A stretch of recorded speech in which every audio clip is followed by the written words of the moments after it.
أكبر الله أكبر الله أكبر. أعوذ بالله السميع العليم من الشيطان الرجيم. بسم الله الرحمن الرحيم. الحمد لله رب العالمين. الحمد لله ولي الصالحين. الحمد لله نحمده ونستعينه ونستهدي ونتوب إليه ونعوذ بالله من شرور أنفسنا ومن سيئات أعمالنا. من يهد الله فهو المهتد ومن يضلل فلن تجد له وليا مرشدا. وأشهد أن لا إله إلا الله وحده لا شريك له وأشهد أن محمدا عبده ورسوله وصفيه وخيرته من خلقه.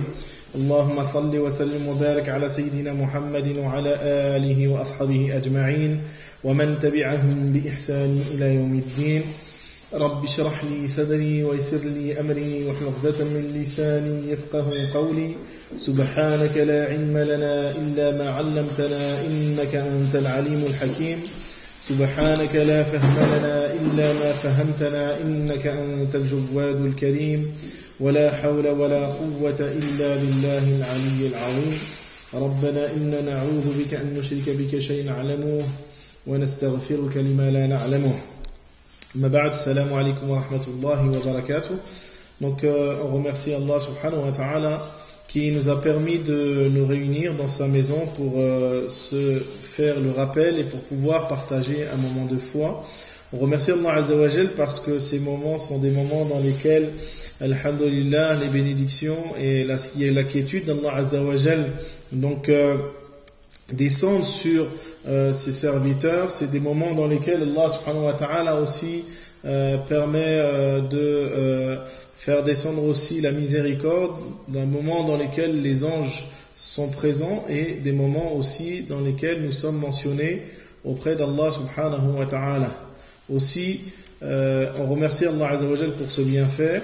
Le prophète alayhi salatu wa salam nous rappelle cette réalité-là et chacun d'entre nous doit en prendre la mesure et la grandeur et la récompense. Le prophète alayhi salatu wa salam nous dit dans un hadith: مَجْتَمَعَ قَوْمٌ فِي بَيْتٍ مِّن بُيُوتِ اللَّهِ يَتْلُونَ كِتَابَ اللَّهِ وَيَتَدَارَسُونَهُ بَيْنَهُ إِلَّا نَزَّلَتْ عَلَيْهِمُ السَّكِينَةُ وَغَشِيَتْهُمُ الرَّحْمَةُ وَحَفَّتْهُمُ الْمَلَائِكَةُ وَذَكَرَهُمُ اللَّهُ فِي مَنْ عِنْدَهُ.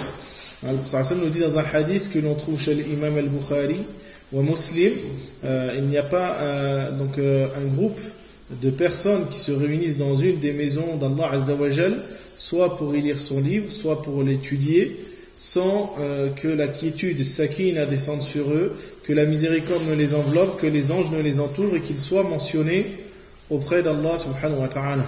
Et ça, c'est un bienfait qui est immense, et chacun d'entre nous doit prendre la mesure justement de ce bienfait, parce qu'il n'y a pas un bien qui nous atteigne sans que la provenance ne soit d'Allah Azza wa Jal.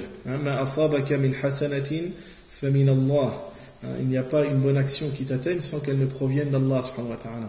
Et lorsque le croyant, la croyante sont justement touchés par les bienfaits d'Allah subhanahu wa ta'ala, il est nécessaire d'être parmi les gens qui prennent conscience de ce bienfait et d'être reconnaissant et faire preuve de gratitude vis-à-vis de ce bienfait. Parce que la reconnaissance, c'est le propre de l'adoration, et par la reconnaissance, Allah subhanahu wa ta'ala nous accorde encore plus. Dans le Coran, Allah ta'ala nous dit: وَلَئِن شَكَرْتُمْ لَأَزِيدَنَّكُمْ. Et si vous faites preuve de gratitude, alors je vous donnerai encore plus. Et quand on voit le hadith qu'on a vu juste auparavant, dans lequel Allah subhanahu wa ta'ala nous dit que la quiétude descend, que les anges nous entourent, que la miséricorde nous enveloppe, qu'on est mentionné auprès d'Allah subhanahu wa ta'ala, on pourrait se dire: mais qu'est-ce qu'on pourrait avoir de mieux justement que déjà ces bienfaits? Eh bien, Allah Azza wa Jalla nous dit qu'il y a encore quelque chose de meilleur. Et ce qui est meilleur, c'est sa satisfaction et son agrément. Parce que tout le reste, c'est des cadeaux, c'est des dons qu'Allah subhanahu wa ta'ala, alors que sa satisfaction, elle émane de lui-même. C'est pour ça que Allah subhanahu wa ta'ala nous dit que c'est cela le summum de la récompense, d'être agréé par son Seigneur. Il nous dit dans le Coran, dans Surat At-Tawbah: وعد الله المؤمنين والمؤمنات جنات تجري من تحتها الأنهار خالدين فيها ومساكن طيبة في جنة عدن ورضوان الله أكبر. Allah nous dit dans le Coran: certes, Allah a préparé aux croyants et aux croyantes des jardins sous lesquels coulent les ruisseaux où ils y demeureront éternellement, ainsi que de bonnes demeures. Et il nous dit derrière, mais la satisfaction d'Allah subhanahu wa ta'ala est encore plus grande. La satisfaction de Dieu est meilleure encore que le paradis, est meilleure encore que tous les bienfaits par lesquels Allah azza wa jal nous a comblés. Alors, en même temps, on remercie Allah subhanahu wa ta'ala qui nous a permis justement de pouvoir mettre en place donc ce séminaire, cette série de cours qui a pour but justement de sensibiliser sur la question de la famille et de sa construction jusqu'à sa gestion au quotidien. Et on va essayer de passer, Inch'Allah, donc 6 cours d'une heure et demie, donc aujourd'hui, jeudi prochain, Inch'Allah, samedi matin, et puis la semaine prochaine, donc ce sera les mêmes horaires, le lundi à 18h, le mardi à 18h15, jeudi 18h15 et le samedi à 10h. Donc on va essayer donc à travers ces 6 cours de s'arrêter sur la question de la famille. On ne pourra pas rentrer trop dans les détails parce que en vérité 6 cours ça ne suffirait pas pour pouvoir rentrer dans les détails, mais on va essayer donc à travers ces interventions, si Allah subhanahu wa ta'ala le permet, on va essayer donc de balayer un peu tout ce qui touche à la famille du début, c'est-à-dire à savoir le mariage, jusqu'à donc tout ce qui touche à la vie conjugale, et puis pour finir on verra donc dans l'aspect aussi de la famille tout ce qui touche à la gestion de la famille, à savoir les enfants, la famille, les proches, etc. De manière générale. Le but c'est d'essayer d'avoir des clés, d'essayer d'avoir donc des repères pour pouvoir justement comprendre comment Sharia, comment la législation islamique et comment la tradition prophétique nous donne justement donc des orientations pour pouvoir réussir donc une vie de famille et pouvoir s'épanouir. Alors, ce qu'il faut savoir dans un premier temps, c'est que la question de la famille, c'est une question qui est centrale en islam. C'est une question qui fait partie justement des fondamentaux de notre religion.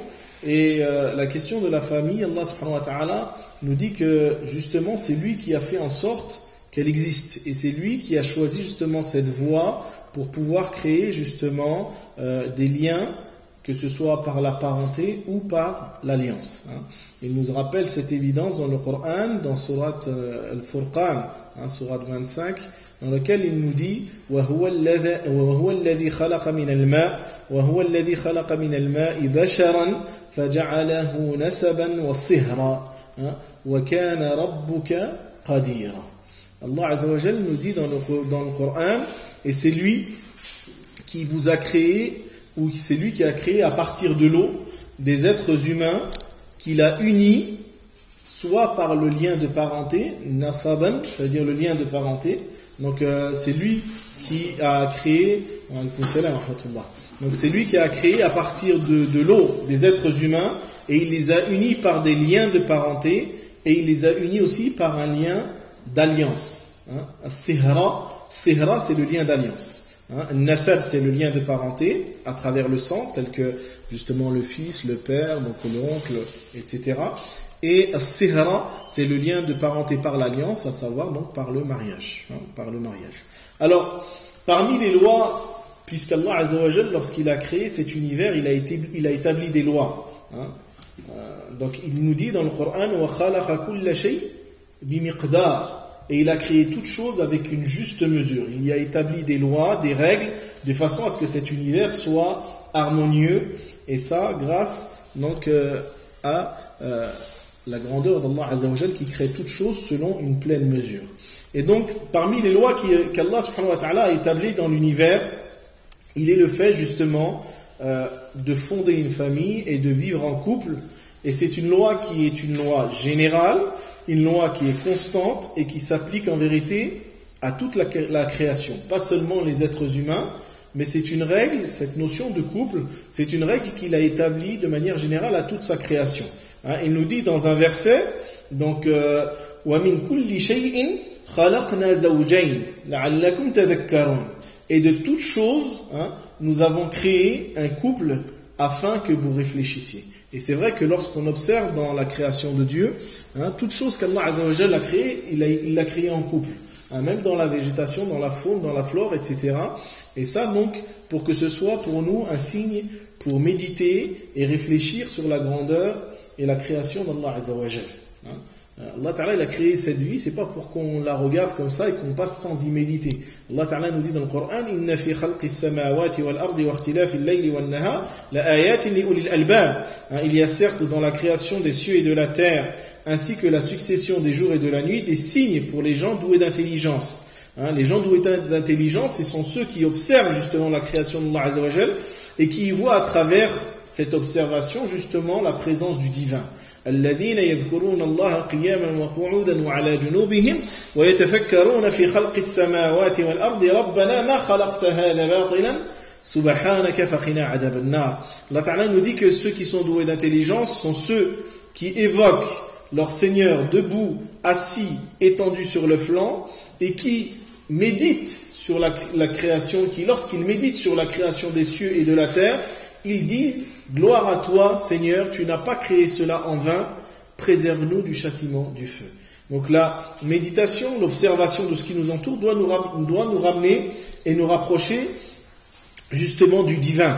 Et donc même dans la création justement des couples, Allah subhanahu wa ta'ala il en a fait un signe pour réfléchir, pour méditer et pour trouver justement le divin.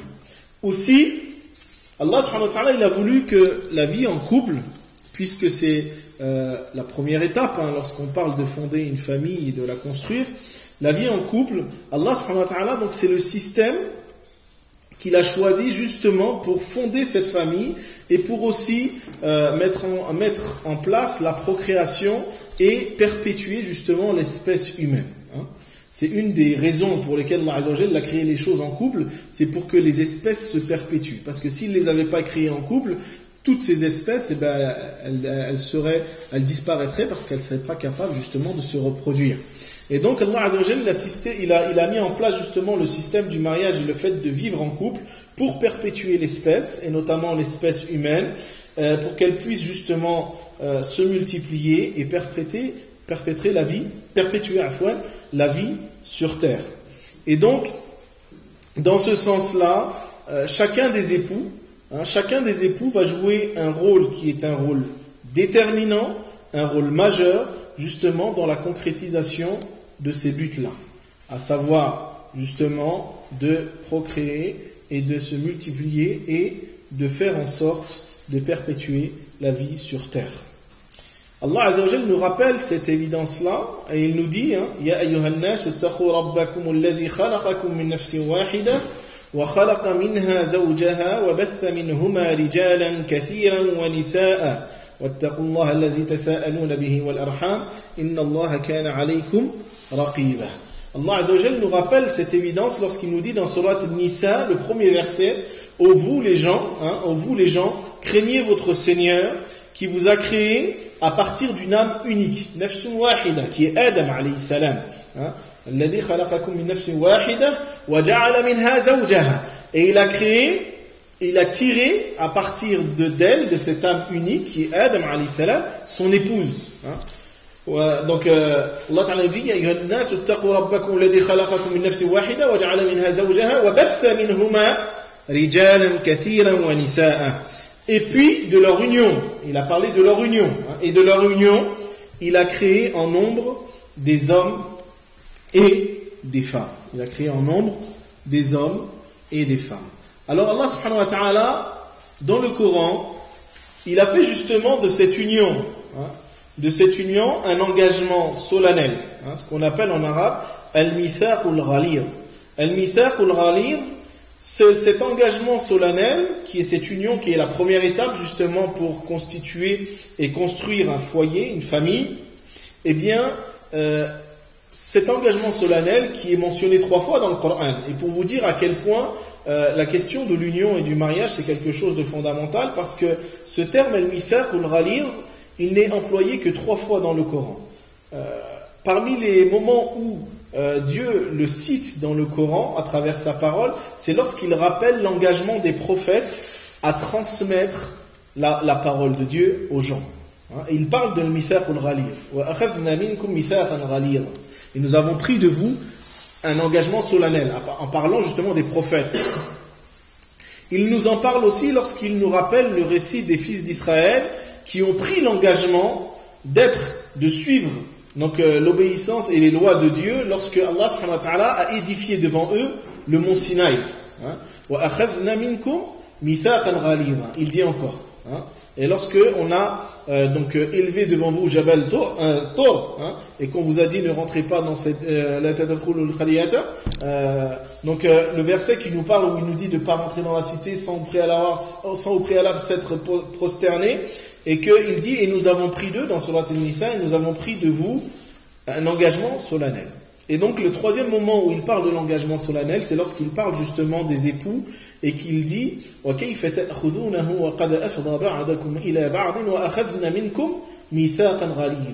parlant de celui qui vient à se séparer de son épouse et qui vous souhaiterait reprendre sa dot. Dieu dit, comment pourrait-il reprendre sa dot alors qu'on a placé entre vous de l'intimité et qu'elles ont pris de vous un engagement solennel. Qu'elles ont pris de vous un engagement solennel. Alors, donc quand on parle justement de cet engagement solennel qui est justement le fait de se marier pour pouvoir vivre en couple, il est fondé premièrement sur un consentement mutuel et surtout sur un consentement de la femme. On va revenir sur cette notion-là concernant le mariage, sur la question du consentement, puisque ça fait partie des conditions sur lesquelles justement se construit le mariage. Mais il se fonde aussi sur une offre et une acceptation. Et donc on peut considérer que déjà, du point de vue légal, donc la question du mariage, c'est un contrat. C'est pour ça qu'on parle d'engagement solennel. Parce que c'est un contrat sur lequel Allah subhanahu wa ta'ala est témoin, mais aussi un contrat sur lequel les hommes sont témoins. Et c'est pour ça qu'il nous est demandé, on va voir aussi, d'avoir justement la présence de témoins lors de la cérémonie de mariage. Alors, quand on parle justement de cette union, donc elle se fonde sur le consentement, elle se fonde sur justement une offre, ou plutôt une demande, une acceptation, et en signe de consentement, cette acceptation doit être formulée, mais elle se base aussi sur le témoignage justement que chacun désormais appartient à l'autre. C'est comme ça qu'on définit justement l'union du point de vue légal. Alors, par cette union, lorsqu'on parle justement du mariage, par cette union, Allah subhanahu wa ta'ala justement va faire en sorte de diriger les instincts de chacun, parce que, comme vous le savez, l'être humain, il a été créé avec shahwa. Il a été créé avec des désirs, des instincts, et justement, par cette union, donc les instincts de chacun, que ce soit de l'homme ou de la femme, permettent d'être cadrés dans un cadre licite, et permis par la loi, par la charia, et elle permet, cette union, de préserver la filiation. On va revenir sur ce principe, et en même temps, elle empêche la femme de devenir un objet de plaisir qui serait livré aux mains de n'importe qui. Parce que regardez, aujourd'hui, c'est ce qui se passe dans nos sociétés. Aujourd'hui, on dit que le mariage, c'est pas très important, puis l'essentiel, c'est de s'aimer, etc., etc. Puis on voit justement des gens, des fois, qui profitent justement de la femme, puisque généralement, c'est surtout l'homme qui va profiter de la femme et pas l'inverse, qui va profiter de la femme pour la considérer comme un objet afin d'assouvir son désir sexuel, pour être très clair. Et en vérité, le mariage permet justement de protéger la femme de ce genre d'intention et permet justement de lui accorder un statut et une reconnaissance réelle en tant que femme. C'est-à-dire que la femme, t'en fais pas ce que tu veux. Aujourd'hui, regardez, on est dans une société qui nous dit que la femme est émancipée, que la femme elle est libre et qu'elle fait ce qu'elle veut, mais en vérité, aujourd'hui, dans la société dans laquelle on vit, on considère une femme libre, une femme qui est considérée comme une femme objet. Une femme dont on peut jouir comme on le voudrait. Et d'ailleurs, on le regarde, on le voit. Aujourd'hui, dans tout, même dans la publicité, il faut obligatoirement qu'on mette des femmes dénudées, il faut obligatoirement que la femme soit montrée dans sa nudité. Et ça, c'est la preuve d'un manque de respect quand même évident vis-à-vis du statut de la femme. Parce qu'aujourd'hui, en Occident, pour être une femme libre, il faut être une femme qui se dévoile, qui se dénude, qui est à la merci de ceux qui voudraient justement profiter d'elle. Alors qu'en vérité, en islam, donc, la femme a un tout autre statut, plus honorable et plus noble. Alors, C'est pour ces raisons-là, justement, que l'islam nous incite justement à fonder la famille, nous incite justement à mettre en place donc un foyer à travers lequel on essaye de se construire et de construire justement une descendance. Et l'islam nous incite justement au mariage, il nous incite au mariage, et ça pour plusieurs raisons. Parmi les raisons pour lesquelles justement l'islam nous incite au mariage, c'est parce que justement le mariage, avant tout, donc c'est une norme prophétique. C'est-à-dire qu'il n'y a pas un prophète parmi les prophètes de Dieu, parmi les messagers, qui ne se soit pas marié. C'est une réalité qui nous est rappelée dans le Coran. Allah Azza wa Jalla nous dit لَقَدْ أَرْسَلْنَا رُسُلًا مِنْ قَبْلِكَ وَجَعَلْنَا لَهُمْ أَزْوَاجًا وَذُرِّيَّةً. Et certes, nous avons envoyé des messagers avant toi à qui nous avons accordé des épouses ainsi qu'une descendance. Donc Allah Ta'ala lui dit à son prophète alayhi salatu wa salam, le prophète Muhammad alayhi salatu wa salam, qu'il a envoyé avant lui des messagers et que ces messagers eux aussi Dieu leur avait accordé justement des épouses ainsi qu'une descendance. Le prophète alayhi salatu wa salam, lui de son côté, nous rappelle cette réalité dans un hadith rapporté par l'imam Tirmidhi dans lequel il nous dit justement 4 choses font partie de la norme prophétique. 4 choses font partie des normes prophétiques. C'est le fait, il nous dit, c'est le fait de se teindre avec du henné, le fait de se parfumer, de faire siwak, de se brosser les dents et de se marier. Donc ça fait partie de la norme de tous les prophètes de se marier et justement d'avoir une famille et une descendance. Donc, contrairement à ce qu'on peut trouver justement dans certaines traditions, notamment la tradition chrétienne, qui justement incite des fois au célibat et à vivre une vie monacale, eh bien c'est une chose qui n'a été instituée par aucun prophète. Même Jésus n'a jamais poussé donc ses fidèles et ses compagnons à se priver du mariage et d'avoir une descendance. Et lui-même ne l'a jamais interdit. C'est une chose qui a été innovée par les générations qui sont venues après Jésus, alayhi salam, mais en aucun cas un prophète n'a poussé les croyants et les croyantes à vivre une vie monacale et ne pas se marier et ne pas avoir de descendance. Alors, l'islam donc nous recommande le mariage et nous incite au mariage parce que c'est une norme prophétique, mais aussi l'islam nous rappelle que le mariage et le fait de fonder une famille, c'est un bienfait parmi les bienfaits d'Allah Azza wa Jal qu'il a octroyé justement aux êtres humains. Il nous dit dans le Coran Wallahu ja'ala lakum min anfusikum azwajan wa ja'ala lakum min azwajikum banina wa hafadha wa razaqakum min at-tayyibat. Allah subhanahu wa ta'ala dans surat Al-Nahl il nous dit Dieu vous a donné des épouses de votre espèce et il vous a donné des enfants et des petits-enfants issus de vous et de vos épouses et il vous a accordé des choses agréables. Donc, pourquoi aussi on doit se marier? Parce que c'est un bienfait de Dieu. Beaucoup de gens voient des fois le mariage comme un poison ou une malédiction, comme une façon de s'emprisonner ou comme un fardeau. Mais en vérité, le croyant, la croyante doit considérer le mariage non pas comme une malédiction, mais comme une bénédiction et comme une faveur que Dieu lui a accordée, puisque c'est lui qui permet aux gens justement de se marier, de pouvoir fonder une famille, avoir une descendance et perpétuer justement sa lignée. Mais au-delà d'être un bienfait aussi, il faut savoir que le fait de se marier et de fonder une famille, c'est aussi un signe parmi les signes d'Allah Azza wa Jalla. C'est parmi les signes de la création de Dieu. Il nous rappelle dans Surat Ar-Rum وَمِنْ آيَاتِهِ أَنْ خَلَقَ لَكُم مِّنْ أَنفُسِكُمْ أَزْوَاجًا وَجَعَلَ بَيْنَكُمْ مَوَدَّةً وَالرَّحْمَةً. Dieu nous dit, et parmi ces signes, c'est qu'il a créé à partir de vous-même et pour vous des épouses auprès desquelles vous vous reposez. Et il a placé entre vous l'affection et la miséricorde. En vérité, il y a en cela des signes pour des gens qui réfléchissent.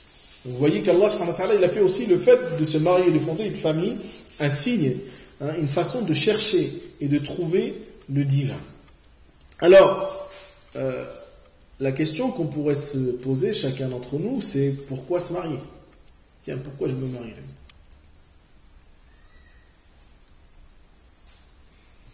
L'islam incite au mariage, mais pourquoi?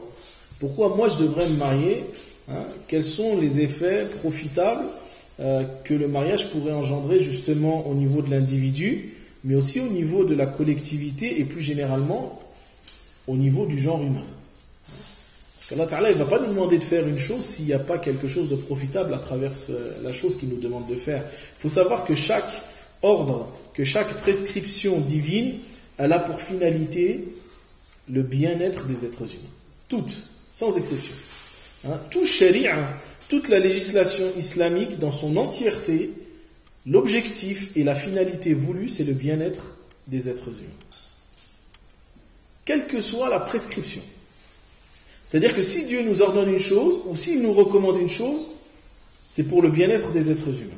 S'il nous interdit ou il nous déconseille une chose, c'est aussi pour notre bien-être. Mais en tout cas, tout le temps, l'objectif voulu, la finalité, c'est le bien-être des êtres humains. Alors, c'est pareil. Donc par le fait de se marier et de fonder une famille, donc forcément, c'est pour le bien-être des êtres humains qu'Allah Azza wa Jalla l'a prescrit. Et il y a plusieurs raisons qui vont dans ce sens-là. Quelles sont-elles? Pourquoi je dois me marier?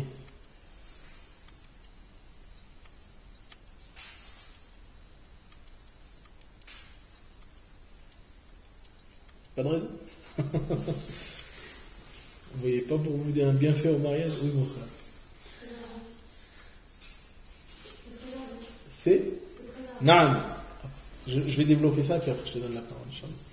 Effectivement, la première des raisons et des finalités du mariage, c'est justement de se préserver de certains instincts. Comme je vous ai dit tout à l'heure, Allah Ta'ala nous dit qu'il nous a créés avec des instincts. Il dit, il jure, wa nafsi wa ma sawaha, fa alhamaha fujuraha wa taqwaha, qad aflaha man zakkaha wa qad khaba man dassaha. Et il nous dit aussi, wa amma man khafa maqama rabbih wa naha an-nafsa 'anil hawa, fa innal jannata hiya al-ma'wa.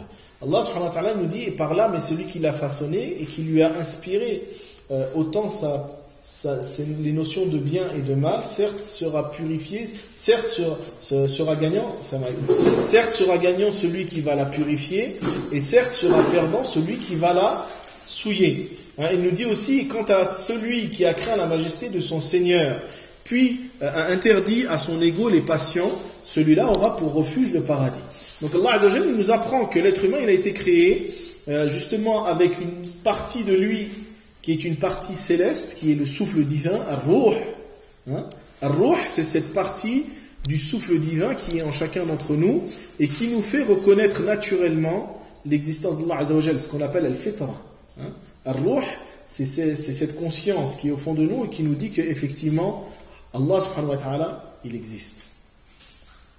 Mais il est aussi, cet être humain, il est aussi constitué de ce qu'on appelle Al-Nafs, cet ego qui est cette part terrestre et qui est pleine d'instincts, de shahwa, de désir. Et parmi justement les instincts qu'Allah subhanahu wa ta'ala, il a justement insufflé en l'homme, et ça ne veut pas dire que c'est un mal. Il faut faire attention, parce que dans certaines traditions, notamment la tradition chrétienne, on va considérer effectivement certains instincts comme forcément quelque chose de mauvais.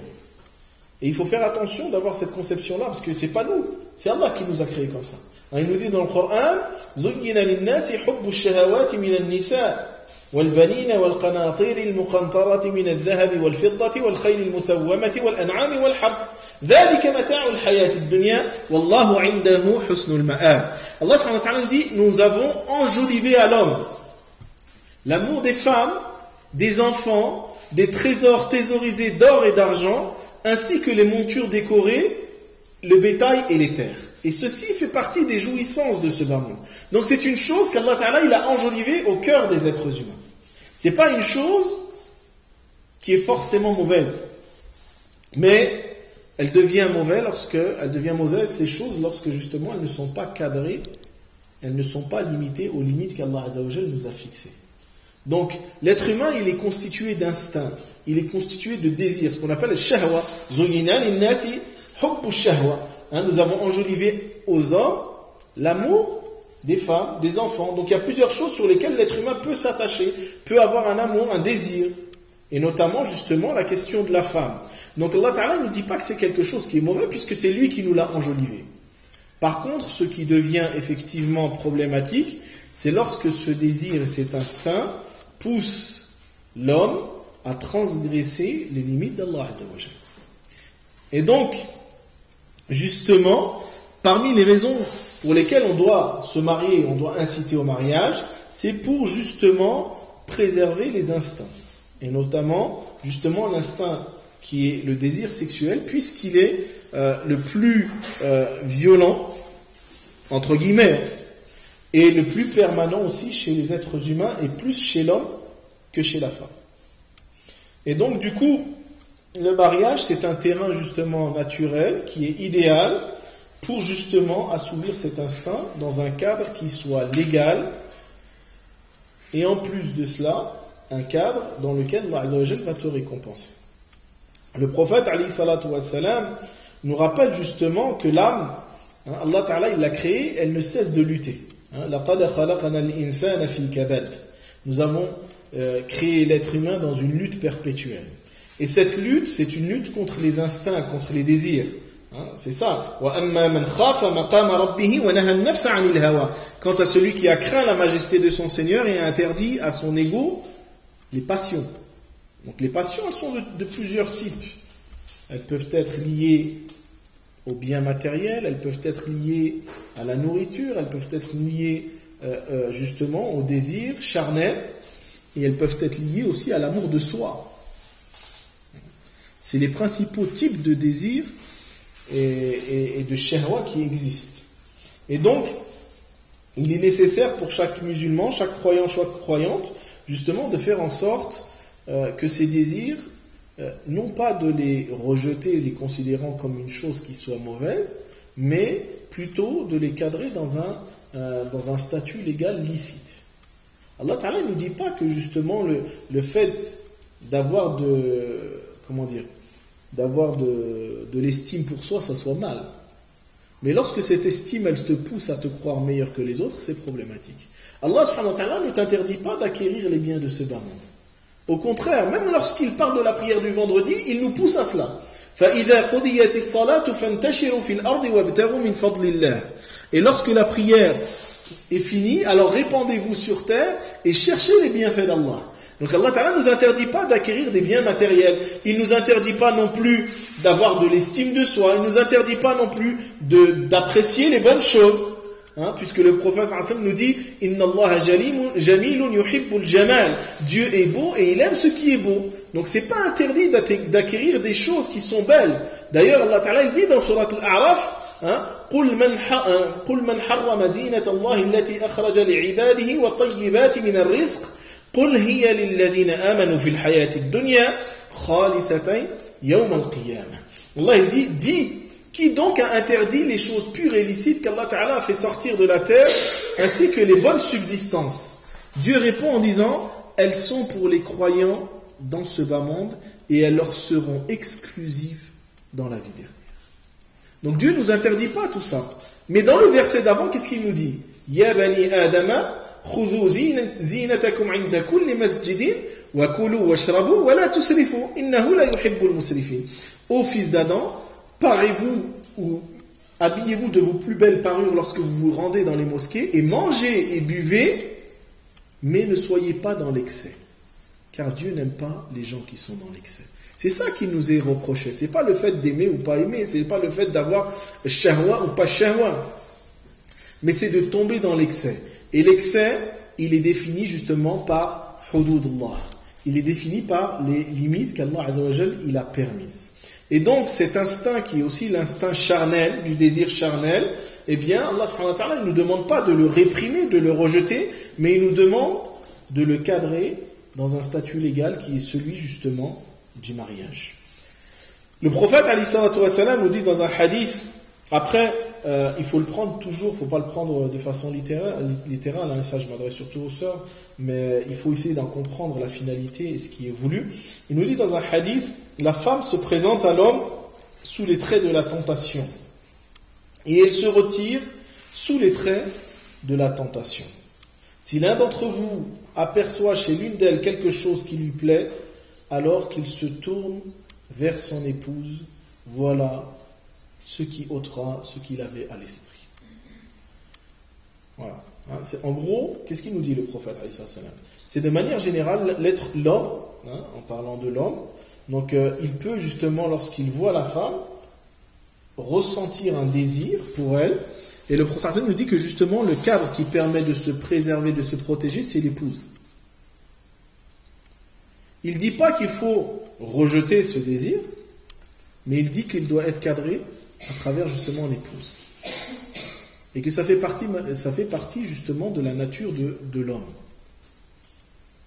Donc à partir de là, le mariage est un cadre légal qui permet à la fois de préserver l'homme de la tentation, mais aussi permet aussi d'avoir justement une façon de préserver aussi son épouse.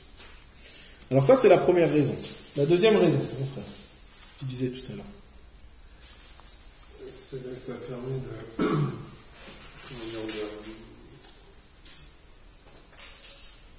de reproduire,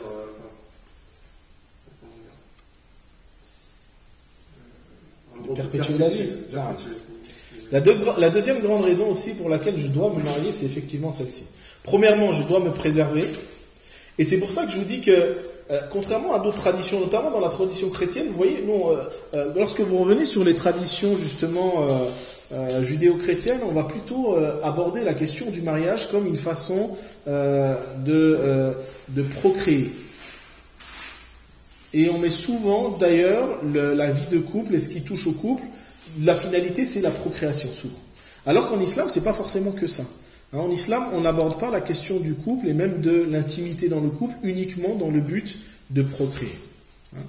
Mais c'est aussi une façon de se préserver et aussi, donc une façon aussi de pouvoir satisfaire un désir charnel dans un cadre légal.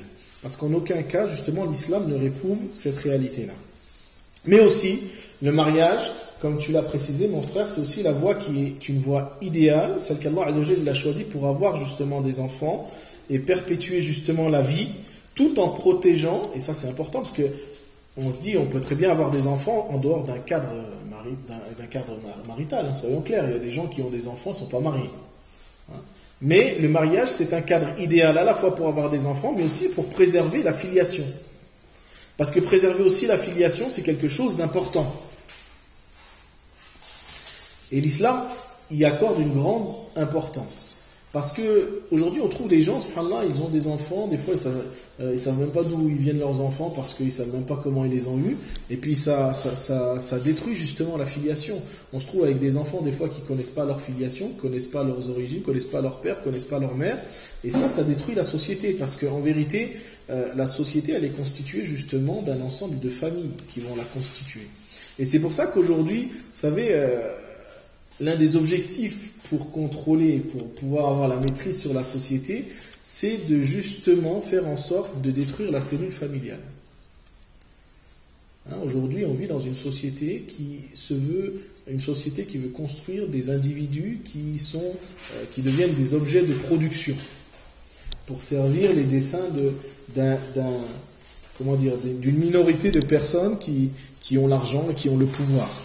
Et la meilleure façon d'arriver justement à cet individualisme et à cette réalité de faire des hommes un objet de production, c'est de détruire la cellule familiale. Et c'est pour ça qu'Ibn Khaldun, qui est le père de la sociologie, dans son livre Al-Muqaddimah, il dit si vous voulez voir l'état d'une société, alors regardez dans quel état se trouvent les familles. Si les familles se portent bien, alors la société se portera bien. Mais si les familles se portent mal, alors c'est le signe que la société va mal. Et aujourd'hui, regardez autour de nous. La société, c'est une catastrophe. Mais quand on revient encore plus profondément à la cellule familiale, on comprend pourquoi. quand on voit que les familles, justement, elles sont en train de se disloquer, et ça chez tout le monde, même chez les musulmans, hein, on nous dit chez les autres, mais même chez les musulmans, aujourd'hui, vous savez que chez les musulmans, il y a un mariage sur 3 qui finit en divorce. C'est énorme. C'est énorme. Hein. C'est pas rien.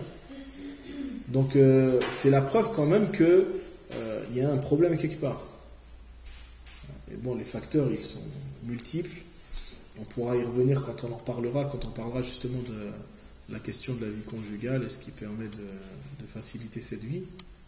Mais en tout cas, il y a de nombreux facteurs aujourd'hui qui font que, même en islam, on trouve justement des couples, des familles qui se disloquent, et de plus en plus de divorces avec des séparations, et puis derrière, bien sûr, des enfants et des familles qui souffrent. Alors, c'est pour ça que Allah Azza wa Jal, justement, il a fait du mariage une façon justement de perpétuer la vie et de consolider justement la société. Et le prophète alayhi salatu wa salam nous dit dans un hadith, mariez-vous à des femmes affectueuses, mariez-vous à des femmes affectueuses qui font de nombreux enfants, pour que par vous je rivalise en nombre avec les autres prophètes le jour dernier. Ça aussi, c'est une recommandation du prophète alayhi salam. Il nous demande de se marier avec des femmes affectueuses et qui donnent des enfants, el-wadoud, celle qui donne des enfants, celle qui est affectueuse, de façon à ce que le jour dernier, je puisse rivaliser par rapport aux autres communautés, et aux autres prophètes en nombre. Parce que le sens, il veut que la communauté musulmane soit la plus nombreuse le jour dernier. Parmi aussi les raisons pour lesquelles l'islam incite au mariage, et ça c'est une raison qui a été justement vérifiée par une étude qui a été menée par l'ONU en 1959, c'est que justement l'union, le fait de fonder une famille et premièrement se marier, eh bien c'est bénéfique pour la santé de l'homme. On ne croirait pas, mais les gens qui se disent mais comment ça, moi ça me casse la tête toute la journée, on se crie dessus, on se tape, mais comment ça peut être bénéfique pour la santé de l'homme? Mais si, le fait de se marier, le mariage est bénéfique pour la santé de l'homme, et dans un compte rendu justement qui a été fait par l'ONU en 1959, il a été dit que justement les gens qui sont mariés vivent plus longtemps que les gens qui ne le sont pas. Ça, c'est une étude qui l'a montré, que les gens mariés vivent plus longtemps que les gens qui ne le sont pas, et que ces derniers soient veufs, divorcés ou célibataires. C'est-à-dire que les gens qui sont tout seuls, ils vivent moins longtemps que ceux qui sont mariés. Et ce compte rendu, justement, il dit dans une précision, le mariage peut donc légitimement être considéré comme bénéfique pour la santé de l'homme, aussi bien que pour la santé de la femme, a fortiori depuis que les dangers qui sont inhérents à la grossesse et à l'accouchement ont sérieusement diminué et ne constituent plus une menace pour la vie de la mère. Donc c'est ce qui permet justement d'avoir une vie plus longue. Est-ce que vous avez des questions jusque-là ou on peut continuer? Oui, dis-moi ma soeur. Au prophète, il nous a indiqué que chacun avait une épouse. Il en est quoi de Isa De Isa, alayhi salam. Aujourd'hui, on n'a aucune preuve légale qui nous permet de dire que Isa n'était pas marié. Il n'y a rien qui nous prouve. Qui nous dit qu'il n'était pas marié? On nous parle de Jésus, effectivement, que Jésus, donc, il avait ses compagnons, etc. On ne nous parle pas effectivement de mariage, d'enfants, etc. Mais on sait que même chez justement certaines...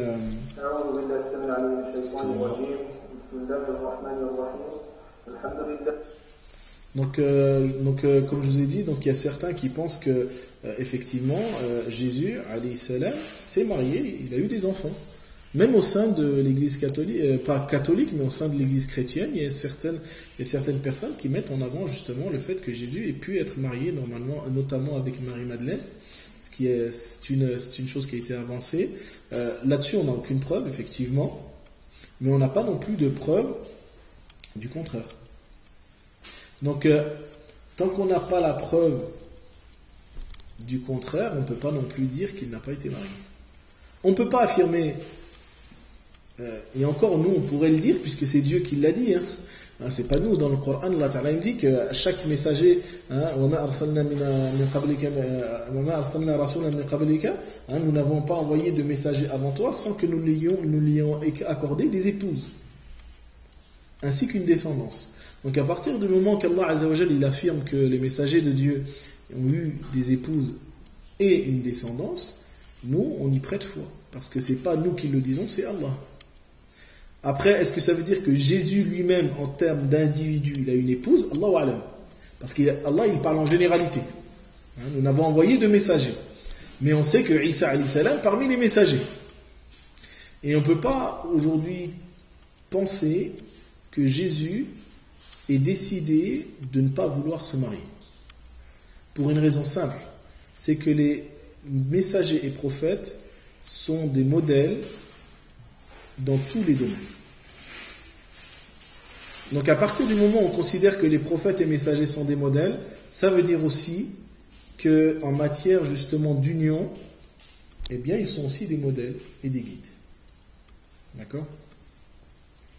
Alors si il n'a pas pu se marier, ça reste toujours dans l'hypothétique, s'il n'a pas pu se marier, c'est pas qu'il ne le voulait pas, mais peut-être qu'il n'a pas eu le temps de le faire.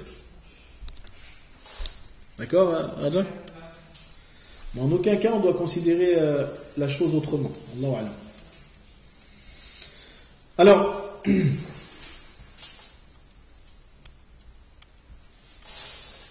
donc après avoir justement parlé du mariage et de l'incitation et du bienfait donc de ce mariage, on va maintenant voir la question du statut, parce que pour toute personne qui veut fonder une famille et qui veut justement se marier, il faut savoir que se marier, c'est pas non plus je fais comme je veux.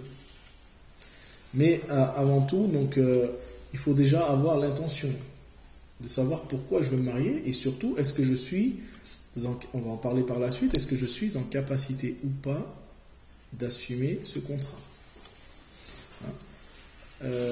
Le mariage, c'est un contrat, mais ça reste aussi un acte d'adoration qu'Allah Azza wa Jalla il a voulu pour ses serviteurs. Et donc, il est important pour chacun d'entre nous de savoir pourquoi je me marie. Qu'est-ce que je cherche à travers le mariage? Et ça, on va parler justement de cela plus tard quand on parle justement du choix de l'époux. Mais avant tout, est-ce que je suis déjà dans un statut qui me permet ou pas de me marier? C'est important de le savoir. Parce que nous, on pense que n'importe qui peut se marier. Et on pense que à partir du moment que j'ai envie de me marier, je me marie. Or, la législation islamique et sa jurisprudence ont établi un statut pour le mariage qui diffère en fonction d'un individu à un autre, par rapport à certains critères.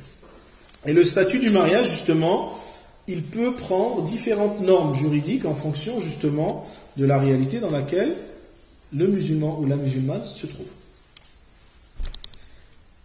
Alors vous vous rappelez, pour ceux qui ont étudié avec moi la question du fiqh, on a parlé des normes juridiques. C'est quoi les normes juridiques, vous vous rappelez?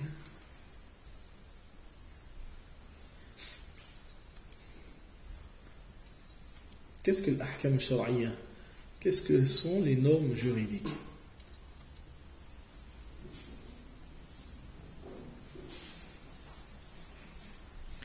C'est des règles qui sont soit obligatoires, soit... Non, alors c'est ça. Ce sont, en fait, les normes, c'est des statuts juridiques que le législateur, à savoir Allah subhanahu wa ta'ala, va établir en fonction de chaque acte humain. Elles peuvent être, ces normes, de l'ordre de l'obligation, ou bien de la recommandation, ou bien de la permission, ou bien de la réprobation, de ce qui est de l'ordre du déconseillé, ou de l'interdiction. L'ahkam shar'iyya sont au nombre de 5 dans le fiqh. Chez les hanafites, c'est 7. Mais la majorité des savants estiment qu'ils sont au nombre de 5. L'obligation, la recommandation, la permission, le déconseillé et l'interdit. Alors, il faut savoir que pour chaque acte humain, eh bien, la législation islamique va établir une norme. Et dans le cadre du mariage, eh bien, sachez que le mariage peut être tantôt obligatoire, tantôt recommandé, tantôt permis, comme il peut être aussi déconseillé ou interdit. Vous allez me dire, mais comment le mariage pourrait-il être interdit? Oui, du point de vue shara'i, du point de vue de la législation islamique, le mariage peut être une chose interdite. Alors, quel est le cas pour lequel le mariage est obligatoire? À qui incombe l'obligation de se marier? Mon frère. Déjà, quelqu'un qui n'est pas malade. Non. Après, malade, ça dépend de ce que ça veut dire, malade. Hein. Tu peux être de- malade et te marier. Hein. Qui n'a pas d'handicap, qui peut impacter sur Qui n'a pas d'incapacité physique. C'est ça que tu veux dire? une grosse oui, Non. Mais encore. qui peut assumer financièrement son problème de mariage. Qui n'a pas d'incapacité financière. Et qu'est-ce qui va rendre le cadre obligatoire? Moral aussi, C'est-à-dire, il est responsable. alors tu peux être responsable sans pour autant être dans l'obligation de te marier.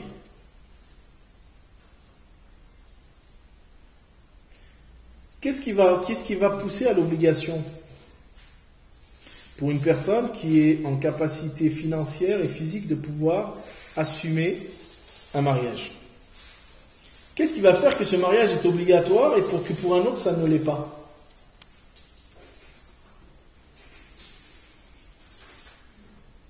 Pas d'idée? Non, Lucie. Non.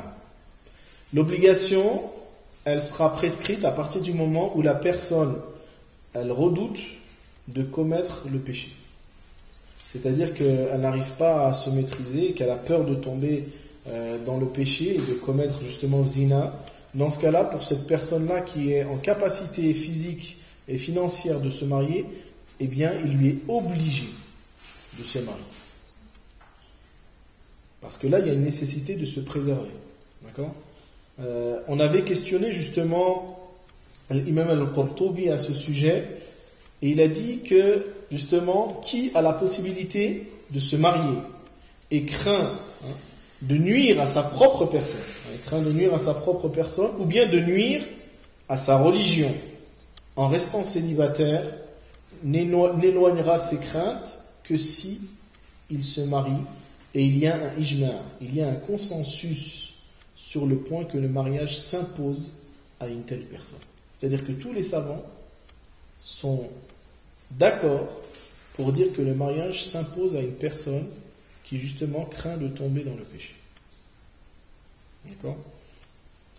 Après, bien sûr, quant à celui qui désire se marier, mais qui n'a pas les moyens d'entretenir une femme, eh bien, qu'il s'efforce de patienter jusqu'à ce qu'il en ait la capacité.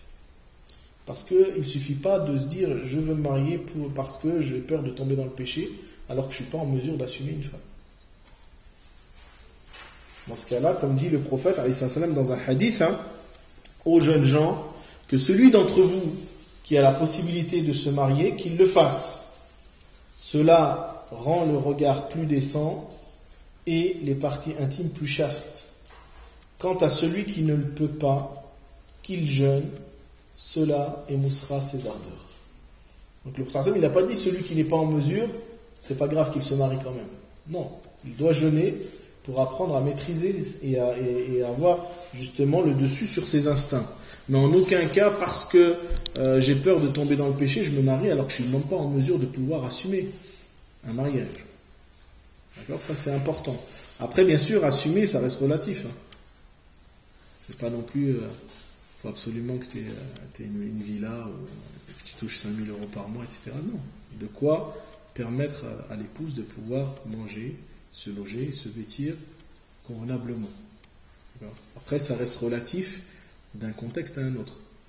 En France, ça ne sera pas comme, par exemple, en Afrique ou dans d'autres pays, d'autres endroits au monde où les besoins ne sont pas les mêmes.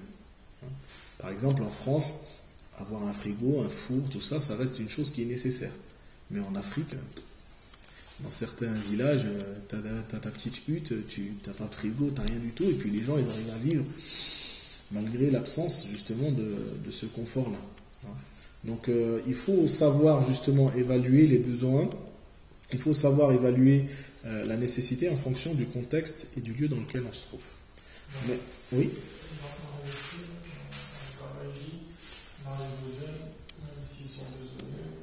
Même si ils sont besogneux. Oui. Les voilà. Mais là, besogneux, ça ne veut pas dire qu'il n'a rien. Tu vois? C'est pas la même chose. Allah Ta'ala ne nous parle pas de l'faqr dans ce cas-là. Il ne nous parle pas justement de l'indigence, de celui qui ne possède rien. Il parle de celui qui possède, mais qui ne possède pas grand-chose. Tu vois? Donc ça, c'est ça qui est demandé, c'est d'avoir un strict minimum. Si tu as un strict minimum pour pouvoir te marier, par exemple, demain tu veux te marier, tu n'as pas de maison. C'est pas très sérieux. Tu vas pas dormir avec ton épouse dans la voiture, c'est ce que je veux dire. Si tu as une voiture. D'accord? Donc il faut un minimum. Le minimum c'est ça. Tu peux être miskin. Miskin c'est ça, c'est le besogneux, c'est le nécessiteux. Le faqir c'est vraiment celui qui possède rien. Le faqir c'est celui qui n'a rien. Qui possède même pas ce qui est de l'ordre du nécessaire. C'est ça le faqir. Alors que le miskin c'est celui qui va peut-être posséder certaines choses, mais qui éprouve de la difficulté à vivre. C'est différent. C'est pour ça que tu peux trouver quelqu'un, même qui travaille, et qu'on peut considérer comme miskin.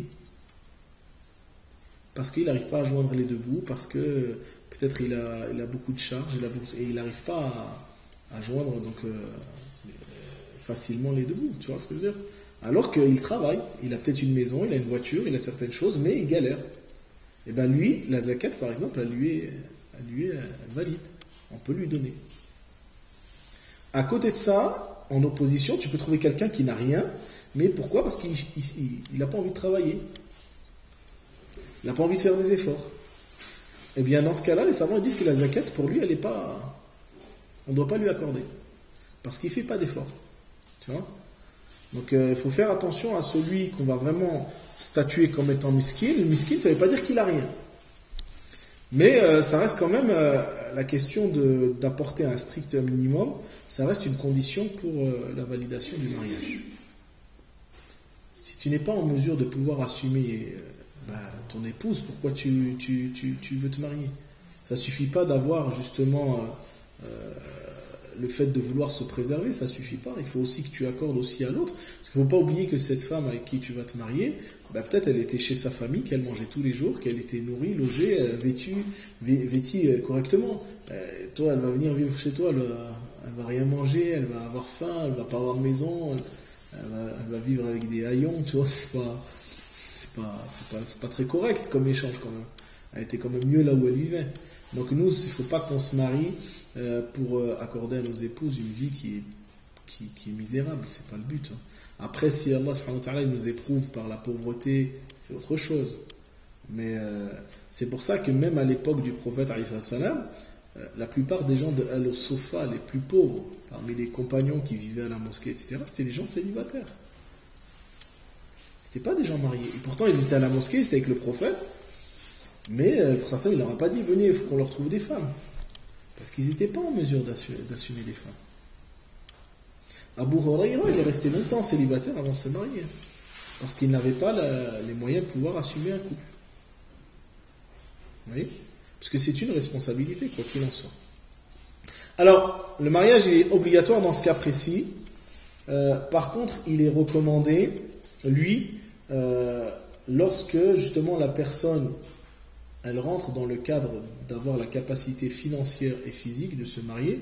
Quand je parle de capacité financière, c'est un minimum. Capacité physique, c'est de pouvoir justement satisfaire aussi l'autre dans la vie conjugale. Et il faut savoir que tout défaut physique peut entraîner une dissolution du mariage. On a des textes qui vont dans ce sens-là. On sait qu'une fois, le prophète sallam s'était marié avec une femme. Et lors de la nuit de noces, il s'est aperçu qu'elle avait une tache de lèpre sur le flanc et il a annulé son mariage, il l'a répudié en disant que c'était une chose qu'on lui avait cachée. Et c'est pour ça qu'il faut, à part certains principes, mais en tout cas tout ce qui est de l'ordre du physique apparent, c'est une chose qu'on ne doit pas cacher. Parce que ça peut justement, comment dire, ça peut engendrer un sentiment de réprobation ou même de dégoût chez l'autre. Donc il faut faire attention à ce genre de choses. Si on sait que chez une personne il y a une notion physique, un élément physique qui peut la contrarier, on ne doit pas le cacher. Exception faite bien sûr de la question de la virginité, puisque là, les savants dans leur grande majorité disent que la femme qui a eu un passé, qui s'est repentie à Dieu, il n'est pas nécessaire de spécifier son passé. Mais même Omar, quand un homme est venu voir Omar, il lui a dit, voilà, j'ai une fille auparavant, quand elle était petite, je l'ai enterrée vivante, mais avant qu'elle ne soit morte, je l'ai sauvée, ensuite elle a grandi et elle a commis l'adultère, puis par la suite elle s'est repentie, elle a voulu se tuer, je l'ai empêchée de se tuer, j'ai soigné ses blessures, et aujourd'hui on me la demande en mariage. Est-ce que je dois se préciser justement que elle a commis l'adultère? Et là Omar il lui a dit, tu cherches à dévoiler une chose que Dieu n'a pas dévoilée. Marie-la comme si c'était une musulmane pure, c'est-à-dire comme si elle n'avait jamais eu aucune relation auparavant. Donc dans ce cas-là, effectivement, on a le droit, si pour un père qui a une fille qui a pu avoir justement un parcours on n'est pas parfait. Il y a des gens qui passent par des parcours comme ça avant le repentir vers Dieu. Et ben là, en tout cas, la fille, elle peut ne pas préciser que elle n'est plus vierge. Ça, c'est un élément physique qui peut justement être permis d'être caché à l'autre. Ça, c'est important. Mais ça ne veut pas dire... Après, bon, il y a d'autres savants qui répondent à cela. Oui, mais le mariage, c'est une question de confiance et tout, etc. Ça, c'est un avis, mais l'avis majoritaire dit que dans ce cas-là, il faut cacher. Il n'est pas tenu de le montrer. Mais je ne parle pas de ce genre de défaut-là. Bon, je parle vraiment d'un vrai défaut physique. Un vrai défaut physique, je ne sais pas, quelqu'un, il a 10 orteils au lieu de 5, j'en sais rien. Ça peut arriver, j'en sais rien. Vraiment un défaut qui peut choquer la personne, en fait. Qui peut vraiment provoquer l'aversion du personne, ou il y a un dégoût. Moi, je me rappelle, une fois, c'était un frère, il me disait, moi, si je me marie, je veux pas que ma femme, elle a des cheveux harash, les cheveux crépus. Donc c'est son choix, hein. S'il aime pas ça, il a le droit de pas vouloir avoir une femme avec des cheveux crépus. Mais voilà, ça c'est des choses par exemple qu'on ne cache pas. Si on sait que pour l'autre c'est important, après je vous dirais les cheveux crépus aujourd'hui, bon ça peut être réglé, hein. Il y a le lissage brésilien, il y a tout ça, ça va vite, hein. Donc c'est plus comme avant. Mais c'est important de ne pas cacher ce genre de défaut qui pourrait justement faire en sorte de provoquer de l'aversion vis-à-vis de l'autre. Après, bien sûr, il y a des défauts qui sont pires et qu'on ne voit pas, qui ne sont pas physiques. Ça, c'est encore pire. Un défaut moral, des fois, tu te maries avec une femme physiquement, ou un homme aussi. Physiquement, il n'y a pas de souci, mais dès que tu vis avec la personne, moralement, éthiquement, c'est le mari, il frappe sa femme, il l'insulte, il la rabaisse, il lui fait toutes sortes de choses de ce genre-là. La femme aussi, elle peut être dans son éthique des fois, une femme qui parle beaucoup, qui va divulguer les secrets du couple, et ça c'est grave.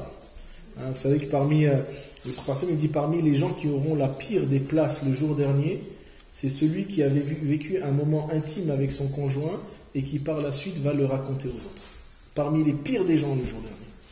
Donc, et ça aujourd'hui malheureusement ça se fait souvent. C'est souvent les gens qui racontent l'intimité qu'ils ont avec leurs époux, et c'est une chose qui ne doit pas être faite, que ce soit vis-à-vis de la femme ou vis-à-vis de l'homme.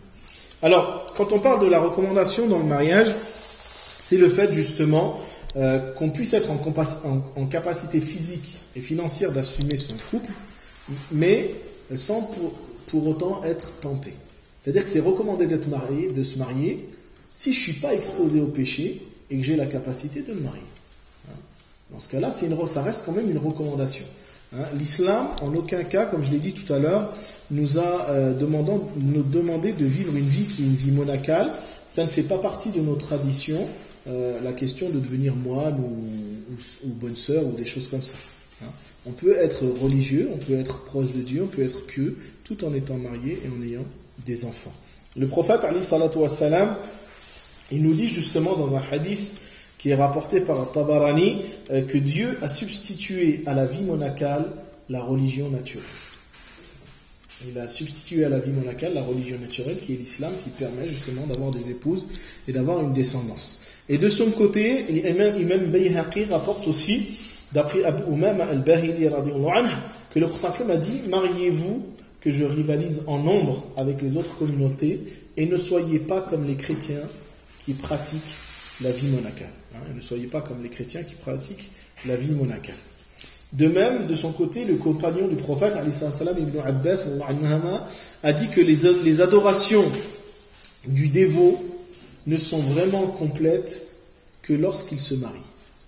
Les adorations de celui qui est un adorateur ne deviennent complètes que lorsqu'il se marie. Parce que le prophète nous dit aussi dans un hadith, Az-zawaju nisfuddin, que le mariage, c'est la moitié de la religion. Donc pour se compléter aussi, c'est important de se marier pour une raison simple, parce qu'à travers le mariage, c'est ce qui nous permet de mettre en évidence nos faiblesses, nos défauts, que ce soit l'homme ou la femme. C'est à travers le mariage justement et la relation à l'autre que tu vois tes faiblesses, que tu vois vraiment tes défauts. Parce que quand tu es dehors, tu es avec tes frères, ou quand la sœur elle est avec les sœurs, on se voit de temps en temps, mais on ne vit pas ensemble, donc on peut apprendre, on peut patienter, on peut essayer de se maîtriser dans certaines situations, mais en vérité avec l'épouse tu peux pas, et avec l'époux non plus. Avec l'époux et l'épouse, c'est là où justement se révèlent nos faiblesses, c'est là où se révèlent justement nos défauts, et donc c'est pour ça que c'est une école. La meilleure façon de s'éduquer aussi, c'est de se marier, parce qu'à travers le mariage, ça met en évidence tes faiblesses, et donc à partir de là, quand tu en prends conscience, tu fais en sorte de te réformer, de t'améliorer, de devenir meilleur. Et c'est pour ça que le prophète il dit que ceux qui ont la foi la plus accomplie parmi vous et qui sont les plus rapprochés de moi sont ceux qui possèdent la noblesse de caractère, et les meilleurs d'entre vous, et les meilleurs d'entre vous sont les meilleurs avec leurs femmes. Parce que justement, quand tu peux être bien avec ta femme, tu peux être bien avec tout le monde. Et quand tu te comportes mal avec ta femme, c'est pas forcément un signe d'excellence. Alors on a parlé du cas où le mariage est recommandé, obligatoire. Quand est-ce que le mariage peut être interdit du coup ?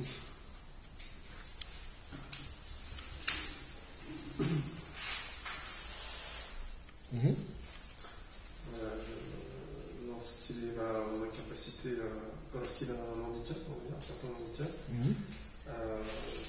ne peut pas du tout subvenir ni à ses besoins, ni aux besoins d'un couple, ne serait-ce qu'un minimum. Ensuite, comment dire, qu'il n'est pas assez mature pour. Qu'il un peu dilapide son argent aussi. Alors, s'il dilapide son argent, mais qu'il est en mesure quand même de subvenir aux besoins de sa famille,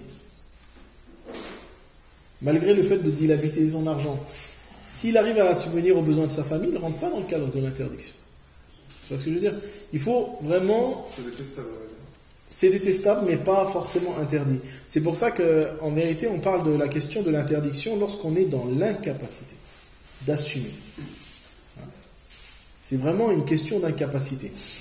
Les juristes musulmans nous disent qu'il est défendu de se marier à celui, surtout pour les hommes, après pour les femmes c'est d'autres critères, mais il est défendu de se marier à celui que s'il se mariait, manquerait au devoir conjugal ou pécuniaire qu'il a envers son épouse. C'est-à-dire qu'il n'assume pas à la fois son devoir conjugal, mais aussi son devoir pécunier. Et Imam al-Qurtubi, il a dit à ce sujet-là, dans un de ses livres, si un homme sait qu'il ne pourra pas assumer l'entretien de son épouse, ou le versement de la dot, vous voyez, même pas en parlant, on parle juste déjà sur la question de la dot.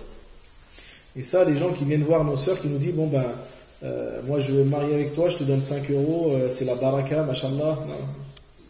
C'est l'arnaque surtout. Faites attention à ce genre de propositions, mes sœurs. Le frère qui vient te voir et te dit pour dot je te donne que 5 euros, c'est la baraka alors qu'il a un compte qui est blindé, ça annonce la couleur quand même. Ça va être difficile par la suite.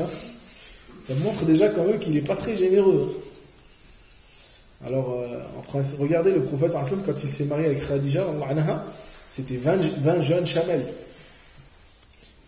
Parce qu'il savait que Khadija, c'était une femme chaste, noble, une femme de bien. Il a été mis, même s'il n'avait pas les moyens, il était prêt à y mettre le prix en termes de dot pour montrer l'importance qu'avait Khadija. Donc déjà, quand un homme il vient te voir et qu'il te dit, ma soeur, la baraka, c'est que tu donnes moins, la dot, je te donne juste 1 euro symbolique pour faire bien, ou alors je te lis des versets de Coran, alors qu'il a de l'argent, c'est quand même un signe, il faut faire attention. C'est qu'il n'est pas prêt, il n'est pas prêt à investir, soyons clairs. Il veut le minimum, donc là-dessus il faut faire attention. Et donc Imam al-Qurtubi il dit que donc si un homme sait qu'il ne pourra pas assumer justement l'entretien de son épouse ou le versement de la dot ou un des droits qui lui revient, il ne lui est pas permis de se marier avec elle jusqu'à ce qu'il lui ait expliqué sa situation. Ou jusqu'à ce qu'il soit sûr qu'il pourra s'acquitter de son devoir. De même, s'il est affecté d'un défaut qui rend impossible le rapport intime, il doit le mentionner à sa future épouse et ne doit pas la tromper sur son état. Il ne doit pas non plus la tromper en mentant sur sa filiation, en disant qu'il est le fils d'un tel ou que alors que c'est pas vrai. Sur ses biens ou sur ses actions. De même, si une femme sait qu'elle ne pourra pas assumer les droits que son mari a sur elle, et qu'elle est atteinte par exemple aussi d'une maladie qui empêcherait aussi les rapports intimes, eh bien dans ce cas-là, il ne lui est pas permis de le tromper sur ce cas, et elle se doit de lui expliquer ce qu'il en est, exactement comme celui qui vend une marchandise en disant celle-ci a un vice ou celle-ci est bien. C'est-à-dire que voilà, le mariage ça reste un contrat. Donc si une des clauses de ce contrat n'est pas respectée, ça veut dire que tu peux rompre le contrat. D'où l'importance de ne pas avoir ce genre de vice caché. Quelqu'un il dit ouais je veux marier, t'as les moyens, ouais il n'y a pas de souci, je peux me marier.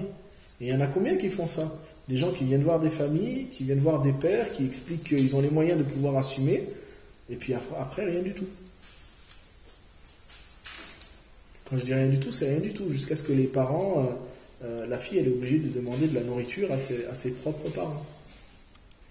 Alors que le mari, voilà, il se soucie pas trop du devenir de son épouse. D'accord ? Après donc, le mariage dans ce cas-là deviendra déconseillé si l'autre accepte malgré tout cette situation.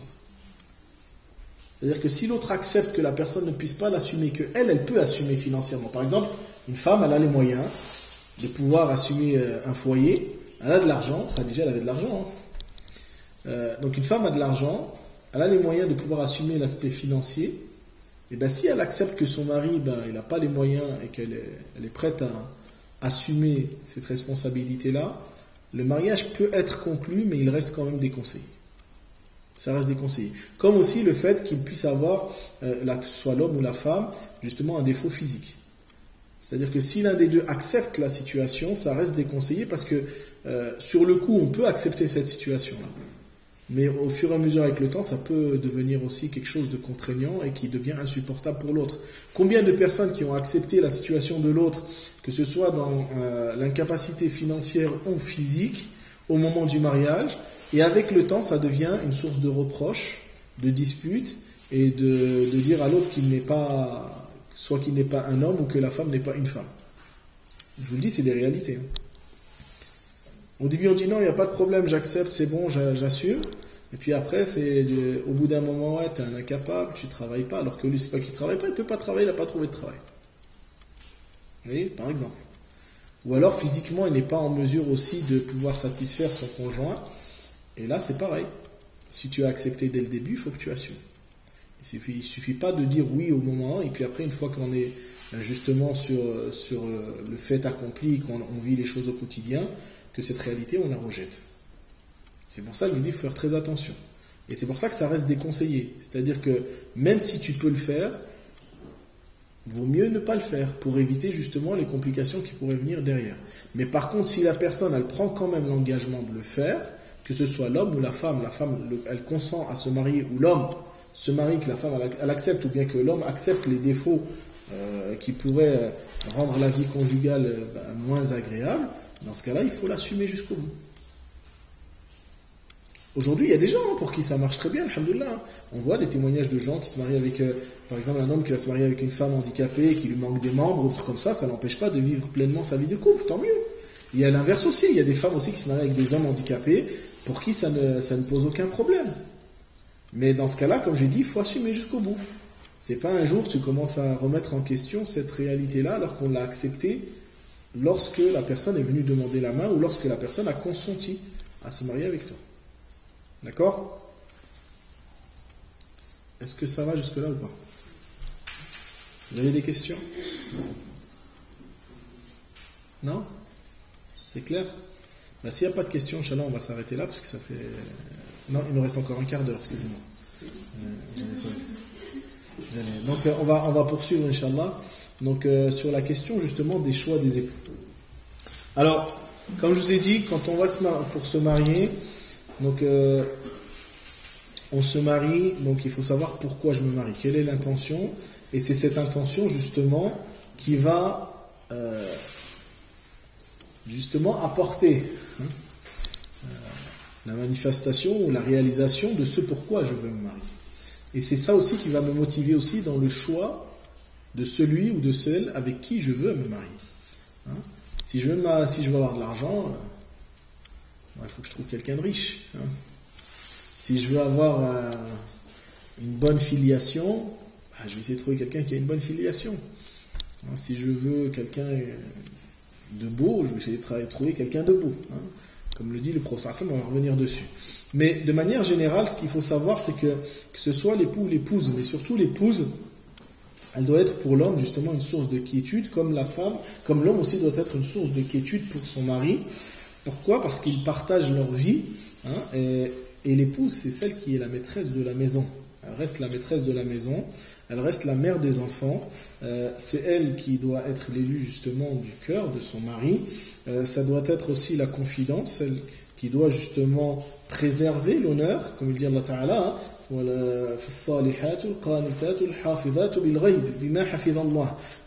en parlant des femmes, il dit salihat, les vertueuses, les pieuses, et celles qui préservent l'honneur du mari en son absence. C'est ce sur quoi justement doit construire le choix de l'époux lorsqu'il cherche à se marier. Et elle est surtout, cette femme, le pilier principal de la famille, quoi qu'il en soit. Aujourd'hui, les gens pensent que le rôle de la femme, il est secondaire. Non. Dans le foyer, le statut de la femme, il est vraiment fondamental, il est principal. C'est le pilier principal sur lequel repose justement le foyer. Et c'est elle, pourquoi? Parce que c'est elle qui va donner les enfants. Et c'est elle dont les enfants vont hériter justement d'un grand nombre de qualités et de particularités. Et justement, sous l'aile de la mère, l'enfant va apprendre à la fois la langue, il va acquérir aussi tout ce qui est les habitudes, les usages, il va auprès de sa mère aussi connaître sa religion et affiner justement ses comportements. C'est auprès de la mère qu'il s'éduque. C'est pour ça que le prophète Ali sallam il dit que l'école, donc la mère c'est l'école des enfants. Voilà, c'est l'école, c'est parce qu'ils apprennent auprès d'elle. On peut dire ce qu'on veut, mais c'est une réalité. Le mari, maintenant c'est plus vraiment le cas, parce qu'on trouve aujourd'hui des couples où à la fois l'homme et la femme travaillent, mais de manière générale, quand la femme elle a des enfants, elle prend un congé, elle reste avec son enfant. Le mari passe moins de temps avec ses enfants que la femme, donc forcément, il y a intérêt justement à ce que le choix de l'épouse soit fait de façon précise pour pouvoir répondre à nos attentes. Parce que si moi je cherche à me marier pour plaire à Dieu et son prophète, alayhi salam, il va falloir que je trouve justement les critères qui puissent répondre à cela. Et c'est la raison justement pour laquelle notre religion attache une grande importance quant au choix d'une épouse virtueuse, mais aussi d'un époux vertueux, en sachant que quand on parle d'épouse vertueuse, on va entendre, bien sûr, celle qui va préserver sa vertu, celle qui va aussi respecter le droit de son mari et qui va protéger ses enfants. Parce qu'en vérité, c'est ça le devoir de l'épouse. Nous, on pense que le devoir de l'épouse, c'est de faire à manger, c'est de nettoyer. Non, ça rentre pas dans les devoirs de la femme. Si elle le fait, tant mieux, c'est bien. Mais ça ne veut pas dire que c'est une obligation pour elle. Quand on parle de prescription en ce qui concerne la femme, c'est préserver sa chasteté, sa vertu, respecter les droits que son mari a sur elle, et protéger son enfant, ses enfants par l'éducation et le fait de préserver le foyer. Quant au reste, ce qui touche les choses de ce bas monde, à savoir donc la cuisine, même la beauté, la filiation, la richesse, tout ça, c'est pas une chose sur laquelle le musulman doit donner une importance fondamentale. Nous aujourd'hui, malheureusement, on trouve plutôt des musulmans qui vont mettre le critère physique, des critères matériels devant la vertu et la qualité morale de la personne. En vérité, ce qui compte, c'est pas le physique. Parce que même si tu te maries avec une femme qui est belle ou un homme qui est beau, la beauté, ça reste relatif. Puis elle se fane avec le temps, quoi qu'il en soit. L'argent, c'est pareil. Tu peux être riche un jour, tu peux être pauvre le lendemain. La filiation, la renommée, tu peux être connu un jour, tu peux être complètement oublié par les gens le lendemain. Par contre, si tu choisis l'autre pour sa vertu, la vertu, elle reste. Et là, tu en profiteras pleinement. Et généralement, les gens qui donnent beaucoup d'importance à ces attraits, qui sont des attraits de ce bas monde plus qu'à la vertu, ça finit par se retourner contre eux.